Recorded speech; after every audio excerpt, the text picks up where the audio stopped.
আওয়ামী লীগের ভবিষ্যৎ নির্ভর করে বিএনপির উপরে।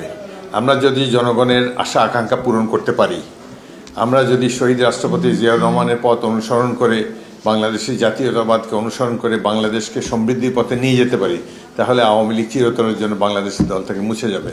আর আমরা যদি আওয়ামী লীগকে অনুসরণ করার চেষ্টা করি বা কার্যক্রমে আমাদের কোনো নেতা বা কর্মী ভুল পদক্ষেপের কারণে যদি জনগণ আমাদের উপরে বিরক্ত হয়, আওয়ামী লীগের উপরে যেরকম ক্ষিপ্ত হয়েছিল তার সেরকম যদি আমাদের উপরও ক্ষিপ্ত হয়, তাহলে আমাদের জন্য খারাপ সময় অপেক্ষা করে আছে। বাংলাদেশের চমৎকার একটি উজ্জ্বল ভবিষ্যৎ রয়েছে, সেটি প্রমাণিত হলো গতকালকের নির্বাচনে।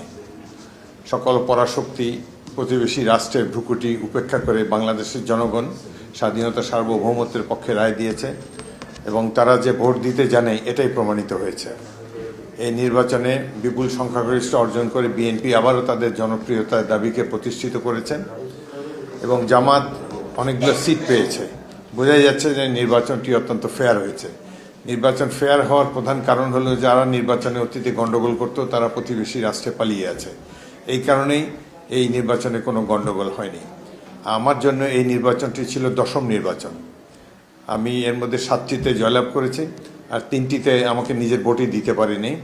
তারা আমাকে গৃহবন্দী করে কিংবা জেলে রেখে নির্বাচন করেছে এবং আগামী দিনে গণতন্ত্র যদি শক্ত ভিত্তির উপর আমার দাঁড়া করাতে পারি, যদি এরকম আরও 2টি নির্বাচন হয়, 5 বছর কাটাতে পারে, 5-10 বছর যদি গণতান্ত্রিক শাসন ব্যবস্থা এই দেশে চালু থাকে, তাহলে বাংলাদেশ অর্থনীতিতে অনেক উন্নতি করবে এবং সারা বিশ্বের দরবারে একটা মর্যাদাকর আসনে অবস্থান করতে পারবে বাংলাদেশ। বাংলাদেশে 2টি দল, বিএনপি এবং আওয়ামী লীগ। আওয়ামী লীগ না থাকায় আওয়ামী লীগের ভোটাররা অধিকাংশই জামাতের পক্ষে ভোট দিয়েছে এবং ভোটের প্যাটার্ন দেখে মনে হয় যে নির্বাচনটি অত্যন্ত সুষ্ঠু হয়েছে। আমি নির্বাচন কমিশনকে, আইন শৃঙ্খলা রক্ষাকারী বাহিনীকে আন্তরিক ধন্যবাদ জানাচ্ছি। তারা কোনো ধরনের জাল ভোট দেওয়ার সুযোগও কাউকে দেয়নি।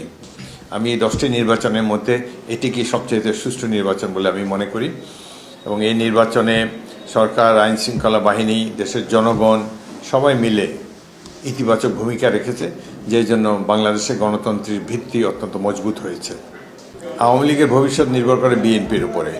আমরা যদি জনগণের আশা আকাঙ্ক্ষা পূরণ করতে পারি, আমরা যদি শহীদ রাষ্ট্রপতি জিয়াউর রহমানের পথ অনুসরণ করে বাংলাদেশি জাতীয়তাবাদকে অনুসরণ করে বাংলাদেশকে সমৃদ্ধির পথে নিয়ে যেতে পারি, তাহলে আওয়ামী লীগ চিরতরের জন্য বাংলাদেশি দল থেকে মুছে যাবে।